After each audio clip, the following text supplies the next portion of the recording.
The thought instantly occurred to me that the paper was a note from Augustus, and that some unaccountable accident having happened to prevent his relieving me from my dungeon, he had devised this method of acquainting me with the true state of affairs. Trembling with eagerness, I now commenced another search for my phosphorus matches and tapers. I had a confused recollection of having put them carefully away just before falling asleep, and indeed, previously to my last journey to the trap, I had been able to remember the exact spot where I had deposited them. But now I endeavored in vain to call it to mind, and busied myself for a full hour in a fruitless and vexatious search for the missing articles. Never, surely, was there a more tantalizing state of anxiety and suspense. At length, while groping about, with my head close to the ballast near the opening of the box and outside of it, I perceived a faint glimmering of light in the direction of the steerage. Greatly surprised, I endeavored to make my way toward it, as it appeared to be but a few feet from my position. Scarcely had I moved with this intention when I lost sight of the glimmer entirely, and before I could bring it into view again, I was obliged to feel along by the box until I had exactly resumed my original situation. Now, moving my head with caution to and fro, I found that, by proceeding slowly, with great care, in an opposite direction to that in which I had first started, I was enabled to draw near the light, still keeping it in view. Presently I came directly upon it, having squeezed my way through innumerable narrow windings, and found that it proceeded from some fragments of my matches lying in an empty barrel turned upon its side. I was wondering how they came in such a place, when my hand fell upon 2 or 3 pieces of taper wax, which had been evidently mumbled by the dog. I concluded at once that he had devoured the whole of my supply of candles, and I felt hopeless of being ever able to read the note of Augustus. The small remnants of the wax were so smashed up among other rubbish in the barrel that I despaired of deriving any service from them, and left them as they were. The phosphorus, of which there was only a speck or two, I gathered up as well as I could, and returned with it, after much difficulty, to my box, where Tiger had all the while remained. What to do next I could not tell. The hold was so intensely dark that I could not see my hand, however close I would hold it to my face. The white slip of paper could barely be discerned, and not even that when I looked at it directly. By turning the exterior portions of the retina toward it, that is to say, by surveying it slightly askance, I found that it became in some measure perceptible. Thus the gloom of my prison may be imagined, and the note of my friend, if indeed it were a note from him, seemed only likely to throw me into further trouble, by disquieting to no purpose my already enfeebled and agitated mind. In vain I revolved in my brain a multitude of absurd expedients for procuring light. Such expedients, precisely as a man in the perturbed sleep occasioned by opium would be apt to fall upon for a similar purpose, each and all of which appear by turns to the dreamer the most reasonable and the most preposterous of conceptions, just as the reasoning or imaginative faculties flicker alternately one above the other. At last an idea occurred to me which seemed rational, and which gave me cause to wonder, very justly, that I had not entertained it before. I placed the slip of paper on the back of a book, and collecting the fragments of the phosphorus matches which I had brought from the barrel, laid them together upon the paper. I then, with the palm of my hand, rubbed the whole over quickly, yet steadily. A clear light diffused itself immediately throughout the whole surface, and had there been any writing upon it, I should not have experienced the least difficulty, I am sure, in reading it. Not a syllable was there, however, nothing but a dreary and unsatisfactory blank. The illumination died away in a few seconds, and my heart died away within me as it went. I have before stated, more than once, that my intellect, for some period prior to this, had been in a condition nearly bordering on idiocy. There were, to be sure, momentary intervals of perfect sanity, and, now and then, even of energy, but these were few. It must be remembered that I had been, for many days certainly, inhaling the almost pestilence atmosphere of a close hold in a whaling vessel, and for a long portion of that time but scantily supplied with water. For the last 14 or 15 hours I had none, nor had I slept during that time. Salt provisions of the most exciting kind had been my chief, and indeed, since the loss of the mutton, my only supply of food, with the exception of the sea biscuit, and these latter were utterly useless to me, as they were too dry and hard to be swallowed in the swollen and parched condition of my throat. I was now in a high state of fever, and in every respect exceedingly ill. This will account for the fact that many miserable hours of despondency elapsed after my last adventure with phosphorus. Before the thought suggested itself that I had examined only one side of the paper, I shall not attempt to describe my feelings of rage, for I believe I was more angry than anything else, when my egregious oversight I had committed flashed suddenly upon my perception. The blunder itself would have been unimportant had not my own folly and impetuosity rendered it otherwise. In my disappointment at not finding some words upon the slip, I had childishly torn it to pieces and thrown it away, it was impossible to say where. From the worst part of this dilemma I was relieved by the sagacity of Tiger. Having got, after a long search, a small piece of the note, I put it to the dog's nose and endeavored to make him understand that he must bring me the rest of it. To my astonishment, for I had taught him none of the usual tricks for which his breed are famous, he seemed to enter at once into my meaning, and rummaging about for a few moments, soon found another considerable portion. Bringing me this, he paused a while, and, rubbing his nose against my hand, appeared to be waiting for my approval of what he had done. I patted him on the head, when he immediately made off again. It was now some minutes before he came back, but when he did come, he brought with him a large slip, which proved to be all the paper missing.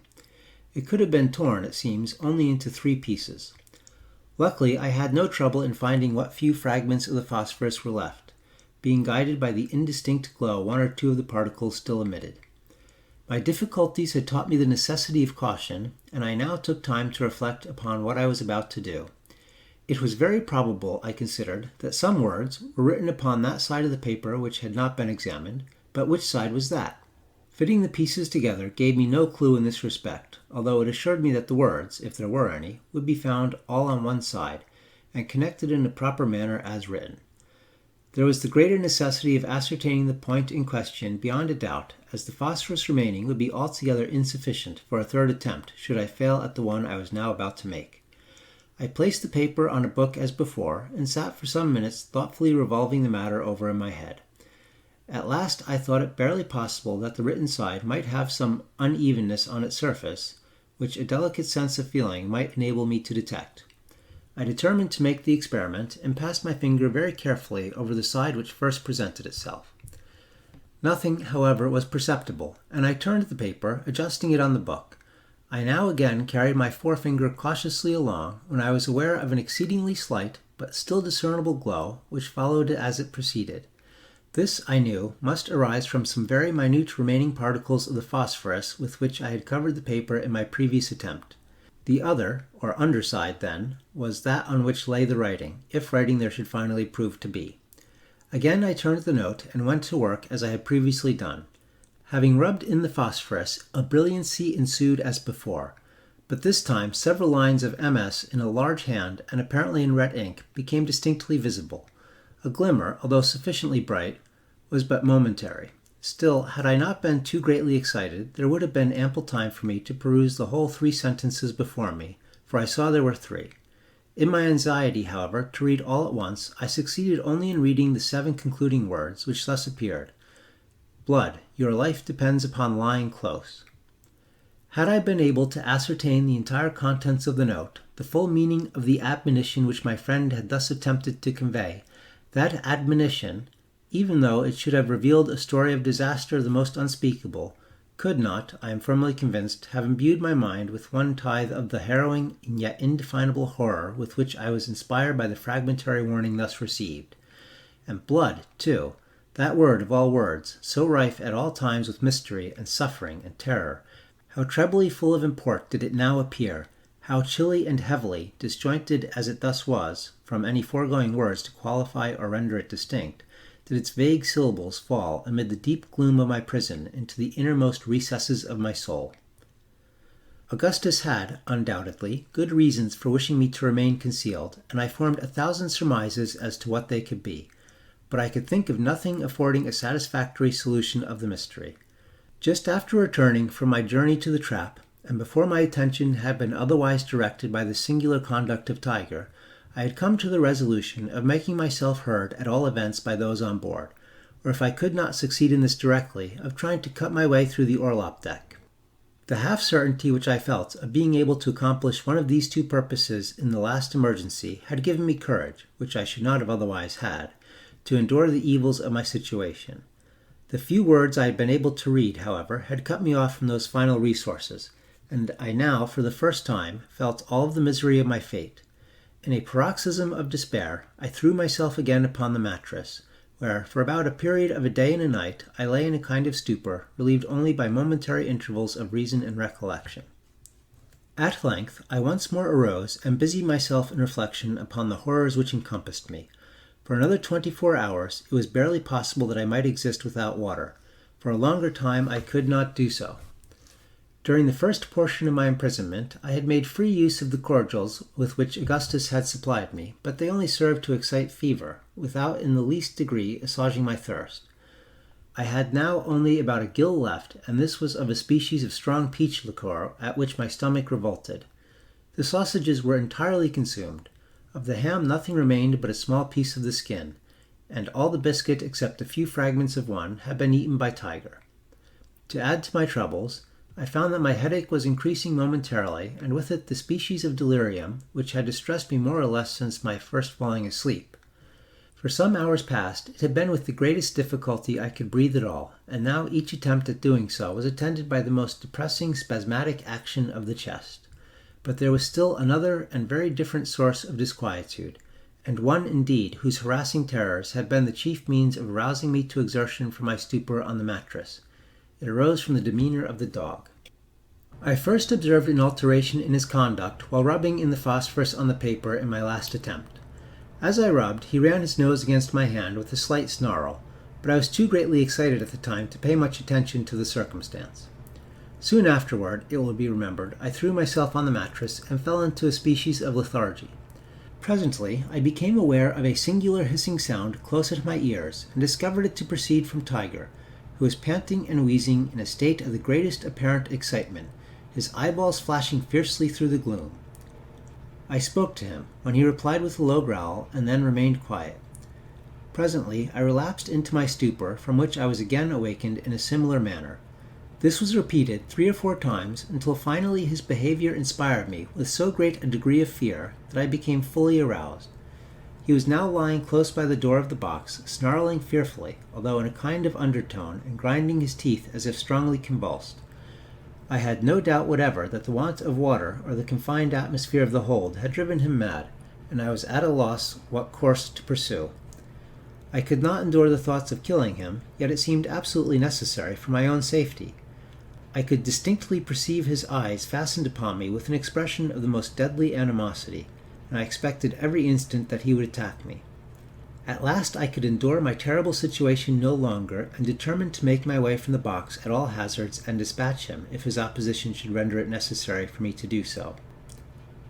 To get out, I had to pass directly over his body, and he already seemed to anticipate my design, raising himself upon his forelegs, as I perceived by the altered position of his eyes, and displaying the whole of his white fangs, which were easily discernible. I took the remains of the ham-skin, and the bottle containing the liqueur, and secured them about my person, together with a large carving knife which Augustus had left me. Then, folding my cloak around me as closely as possible, I made a movement toward the mouth of the box. No sooner did I do this than the dog sprang with a loud growl toward my throat. The whole weight of his body struck me on the right shoulder, and I fell violently to the left, while the enraged animal passed entirely over me. I had fallen upon my knees, with my head buried among the blankets, and these protected me from a second furious assault, during which I felt the sharp teeth pressing vigorously upon the woolen which enveloped my neck, yet luckily without being able to penetrate all the folds. I was now beneath the dog, and a few moments would place me completely in his power. Despair gave me strength, and I rose boldly up, shaking him from me by main force, and dragging with me the blankets from the mattress. These I now threw over him, and before he could extricate himself, I had gotten through the door and closed it effectually against his pursuit. In this struggle, however, I had been forced to drop the morsel of ham-skin, and I now found my whole stock of provisions reduced to a single gill of liqueur. As this reflection crossed my mind, I felt myself actuated by one of those fits of perverseness which might be supposed to influence a spoiled child in similar circumstances, and, raising the bottle to my lips, I drained it to the last drop and dashed it furiously upon the floor. Scarcely had the echo of the crash died away when I heard my name pronounced in an eager but subdued voice issuing from the direction of the steerage. So unexpected was anything of the kind, and so intense was the emotion excited within me by the sound, that I endeavored in vain to reply. My powers of speech totally failed, and in an agony of terror, lest my friend should conclude me dead and return without attempting to reach me, I stood up between the crates near the door of the box, trembling convulsively and grasping and struggling for utterance. Had 1,000 words depended upon a syllable, I could not have spoken it. There was a slight movement now audible among the lumber somewhere forward of my station. The sound presently grew less distinct, and again less so, and still less. Shall I ever forget my feelings at this moment? He was going, my friend, my companion, from whom I had a right to expect so much. He was going. He would abandon me. He was gone. He would leave me to perish miserably, to expire in the most horrible and loathsome of dungeons. And one word, one little syllable, would save me. Yet that single syllable I could not utter. I felt, I am sure, more than 10,000 times the agonies of death itself. My brain reeled, and I fell, deadly sick, against the end of the box.